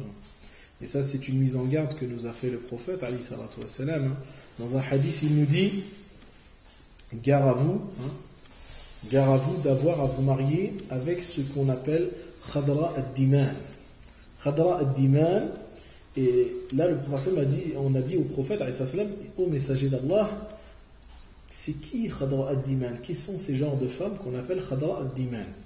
Il a répondu: c'est une femme d'une grande beauté qui a été élevée dans un milieu malsain. C'est-à-dire une femme de grande beauté, mais qui n'a pas d'éducation, qui n'a pas de vertu, qui n'a pas de chasteté. Parce que ça peut avoir des conséquences désastreuses. Ça peut conduire à de l'infidélité, ça peut conduire aussi à de l'orgueil, ça peut conduire à beaucoup de mauvais caractères. Il nous a dit aussi, alayhi salatu wassalam, dans un autre hadith: ne vous mariez pas avec des femmes pour leur beauté, car il est possible que leur beauté soit la cause de leur perte. Ne vous mariez pas non plus avec elles pour leur argent, car il est possible que leur argent les pousse à transgresser les limites de Dieu. Mariez-vous plutôt avec elles pour leur religion, dans le sens religion, la vertu, l'éthique, la morale. Et il dit derrière: une servante laide mais pratiquante vaut bien mieux qu'une femme qui est belle et qui transgresse les limites d'Allah. Alors bien sûr, ce que veut dire le prophète alayhi salatu wassalam par ce hadith, c'est que le mariage ne doit pas justement être axé principalement sur des facteurs aussi accessoires. Ça ne veut pas dire que parce que maintenant on est musulman, c'est pas grave, tant pis, même si j'ai du mal à le regarder le matin quand il se lève, ou si j'ai du mal à la regarder le matin quand je me lève, c'est fi sabilillah. Non, c'est pas ça que je suis en train de vous dire. Ça ne veut pas dire ça non plus. Sabilillah, quand même, ça reste relatif. Le prophète Allah Ta'ala lui dit de se marier avec des femmes qui lui plaisent. Donc bien sûr, il faut quand même qu'il y ait un minimum d'attirance et que l'homme puisse plaire à sa femme et que la femme aussi puisse plaire à son homme. C'est logique. Je ne vais pas me marier avec une personne juste pour fi sabilillah et puis peu importe ce qui se passe à côté, puisque c'est pas vrai. De toute façon, il restera quand même après une influence dans le comportement au quotidien. Mais quoi qu'il en soit, c'est clair que ces choix qui sont des choix accessoires, c'est pas ça qui apporte réellement le bonheur, mais ça ne veut pas dire qu'il faut complètement les mettre de côté, mais ce qui doit surtout nous motiver, c'est le facteur éthique, c'est le facteur de la morale, de la vertu et de la religion. Parce que la religion, justement, elle est le guide de la raison et de la conscience de l'être humain. Donc celui qui est proche de Dieu, il va agir en conséquence. Une femme qui est proche d'Allah, subhanahu wa ta'ala, tu peux dormir sur tes deux oreilles, tu es tranquille. Un homme qui est proche d'Allah, subhanahu wa ta'ala, la femme aussi, elle est tranquille. Donc forcément, c'est surtout le facteur religieux qu'il faut mettre en avant. Et c'est pour ça que le prophète, alayhi salam, il dit justement dans un hadith, on épouse une femme pour l'une de ces 4 raisons, sa richesse, sa noblesse, sa beauté et sa piété. Choisissez celle qui est pieuse et périsse ta fortune si tu n'agis pas ainsi. Le prophète sallam, justement, lui nous donne la définition de qu'est-ce que justement une épouse vertueuse dans un hadith, et ce pour que justement les croyants tendent vers cette finalité-là, comme il montre aussi, il donne la définition de ce qu'est l'homme vertueux. On en parlera par la suite, donc dans le prochain cours. Dans un hadith, il nous dit les meilleures des épouses est celle qui, lorsque tu la regardes, elle te réjouit. C'est pas qu'elle te réjouit parce qu'elle s'est mis 5 couches de fond de teint ou je sais trop quoi, c'est pas ça. C'est pas ce genre de réjouissance-là. C'est-à-dire que quand tu la regardes, tu vois en elle quelque chose qui t'apporte du bonheur, sans qu'il y ait d'artifice, sans qu'il y ait de cache-misère, comme on dit. Non, c'est pas ça. Des fois, on met beaucoup sur la façade pour cacher ce qu'il y a à l'intérieur. C'est pas ce qui nous est demandé. Donc la meilleure des femmes est celle qui, lorsque tu la regardes, te réjouit, qui, lorsque tu lui demandes une chose, acquiesce, c'est-à-dire elle ne va pas se rebeller à chaque fois que tu lui demandes de faire un truc, elle va dire non, tu te débrouilles, tu fais ce que tu veux, etc. Et c'est celle qui, lorsque tu subviens à ses besoins, t'en remercie, et qui, lorsque tu t'absentes, préserve sa personne et tes biens. C'est comme ça que le prophète il décrit la femme vertueuse. La femme vertueuse, c'est lorsque celle que tu la regardes, elle te réjouit. Lorsque tu lui demandes de faire une chose, elle acquiesce. Lorsque, justement, tu subviens à tes besoins, elle fait preuve de gratitude.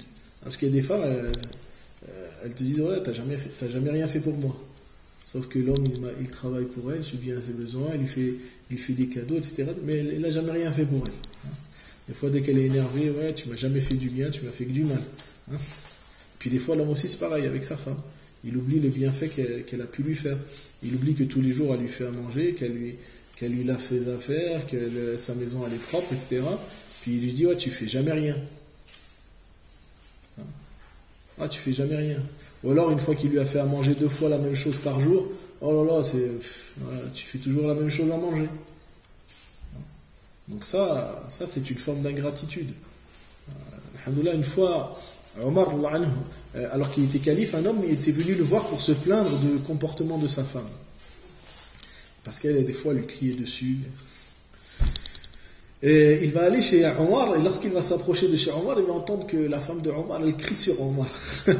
Et il dit, oh, si déjà le prince des croyants, sa femme, elle lui crie dessus, ben alors moi, je peux rien dire, tant pis, je pars. Et au moment où il est parti, Omar est sorti, il lui dit, tiens, salam alaikum, qu'est-ce que tu veux? Il lui dit, non, mais en fait, j'étais venu pour une chose, mais c'est pas la peine. Il lui dit, non, dis-moi. Il lui dit, non, ben en fait, j'étais venu me plaindre à toi du comportement de ma femme, parce qu'elle n'arrête pas de crier sur moi, mais quand je suis venu chez toi, je l'ai trouvé ta femme qui crie sur toi. Donc je me suis dit, si le prince des croyants, déjà, sa femme, elle crie dessus, donc moi, je dois patienter. Et là, il lui répond, Omar lui dit, voilà, ces femmes-là, elles s'occupent de nous, elles nous font à manger, elles nous nettoient, elles nous lavent nos habits, elles nettoient nos maisons, elles s'occupent de nos enfants. Eh bien, il faut quand même un peu patienter avec elles. Oui. Faut pas oublier tout le bien qu'elles font pour nous. Nous, on pense que c'est un acquis, que c'est normal que ta femme, elle te fait à manger, qu'elle s'occupe de toi. Non, c'est pas normal. Elle est en train de te faire un grand bienfait, donc ne vois pas ça, ne crois pas que c'est normal, que tu dois le faire et c'est comme ça. Parce qu'il y a des gens, ils pensent que c'est normal, c'est comme ça, c'est la règle. Si tu fais pas à manger, c'est que t'es pas une bonne épouse, ça n'a rien à voir. Comme je vous ai dit, ça fait pas partie des choses qui, en vérité, font partie des obligations qui incombent à la femme. La femme, si elle a envie de ah, t'as pas mangé? Ben, pas de problème. Elle va, elle te sort un morceau de pain, elle te met du beurre dessus, tiens, je t'ai fait à manger.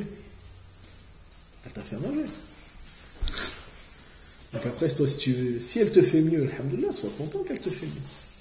Mais en aucun cas, ne crois que c'est un acquis ou une obligation de sa part que de te faire du musulman, de la shorba et tagine tous les jours, hein, tu rêves. Hein. Voilà. Donc, concernant le choix du bon époux aussi, il incombe aussi à la femme de faire attention aussi avec qui elle va se marier. Hein. Parce que quand on parle de choisir son époux, pourquoi je dis que c'est important? Parce que le mariage, c'est un contrat, tu t'engages. Donc il ne suffit pas de dire, bon bah je m'engage, oh bah non je me désengage, ça ne me plaît plus. C'est pas un jeu le mariage. Donc une des causes, ou un des facteurs qui va nous permettre de réussir justement la vie conjugale, c'est le fait aussi de faire attention avec qui on va se marier. Et justement, notre prophète, alayhi salam, nous dit justement qu'il faut que la femme aussi, elle choisisse en tant qu'époux quelqu'un qui soit un homme qui soit pratiquant, qui soit quelqu'un qui soit éduqué, avec de nobles caractères, mais aussi un physique agréable. Parce que quand je dis autant pour l'homme que pour la femme, bien sûr, il faut aussi que l'homme plaise à son épouse. Il ne faut pas non plus qu'elle se marie avec quelqu'un qui ne lui plaît pas. Et même le Ghazali, il dit dans son livre, Ihya Ulumuddin, faire acte de circonspection au profit de l'épouse est plus important, c'est-à-dire le fait d'être plus rigoureux dans le choix, est plus important concernant la femme que l'homme. Il dit parce que par le mariage, elle devient prisonnière, entre guillemets, de son engagement. Et elle ne peut plus s'échapper alors que son mari, lui, a la possibilité de la répudier. Même si, bon, ça c'est, même Ghazali il dit ça, moi je suis pas tout à fait d'accord avec ce qu'il dit, puisque en vérité les savants disent que pour la femme, elle a la possibilité de dissoudre son mariage dans certains cas, mais ça reste quand même une chose qui ne doit pas être prise à la légère par la femme. Alors, une fois on avait questionné justement Al-Hassan ibn Ali, justement un homme est venu le voir et il lui a dit, voilà j'ai une fille, à qui dois-je la marier? À qui dois-je la marier? Et là, Al-Hassan ibn Ali lui a répondu, marie-la à quelqu'un qui craint Dieu, car s'il l'aime, il va l'honorer. Mais si il vient à ne pas l'aimer, il ne sera pas injuste à son égard. Il ne sera pas injuste à son égard, pourquoi? Parce qu'il craint Dieu, donc il évitera de la mépriser, d'être injuste et d'être violent envers elle. Donc c'est important qu'au niveau du mariage aussi, le choix soit important autant d'un côté que de l'autre. L'homme doit faire attention à qui il va se marier en tant que femme, mais aussi la sœur, nos sœurs, elles doivent faire attention avec qui elles se marient. C'est pas parce qu'à un moment j'arrive à avoir 30 ans, 35 ans, 40 ans, bon bah allez je vais me marier avec le premier venu parce que sinon je vais jamais me marier. Comme dit le proverbe, des fois, il vaut mieux être seul que mal accompagné. Il ne faut pas que nos sœurs, parce que je vois des fois, c'est un phénomène qui a tendance à s'amplifier. Des fois où il y a des sœurs, parce que elles commencent à prendre de l'âge, donc c'est même plus j'ai des critères, mais je revois à la baisse, c'est que j'ai plus de critères du tout. Sauf qu'après, derrière des fois, elles vivent la misère. Elles vivent la misère parce que malheureusement, les critères, c'est pas forcément ceux qui auraient pu permettre la réussite dans le mariage. Donc autant les frères, bien sûr, doivent faire attention dans le choix des épouses, mais aussi nos sœurs doivent faire en sorte de se marier avec des personnes qui leur permettent de s'épanouir tant du point de vue personnel, mais aussi spirituel. Ça, c'est important. Est-ce que vous avez des questions? Non? C'est clair? Très bien. Donc la prochaine séance, donc Inch'Allah jeudi, donc toujours même heure, 18h15, on abordera justement les conditions justement de validité de ce mariage, puisque en fait sur les interventions, on va faire 2 interventions sur le mariage, 2 interventions sur la vie conjugale et 2 interventions sur la question de la famille et de la gestion de cette famille. Donc on finira donc la prochaine intervention concernant donc le mariage, et puis on entrera justement sur tout ce qui touche aussi à la question de la réussite et les éléments qui permettent de pouvoir donc réussir ce mariage en termes de droits et de devoirs entre les époux. Et on va voir qu'il y a beaucoup de choses sur lesquelles on a de fausses idées. Donc on s'arrête là, Inch'Allah. Subhanakallah wa bihamdik, ashhadu an la ilaha illa ant, nastaghfiruka wa natubu ilayk. Subhana rabbika rabbil izzati amma yasifun, wa salamun ala al-mursalin, walhamdulillahi rabbil alamin, wa salamu alaykum wa rahmatullahi wa barakatuh.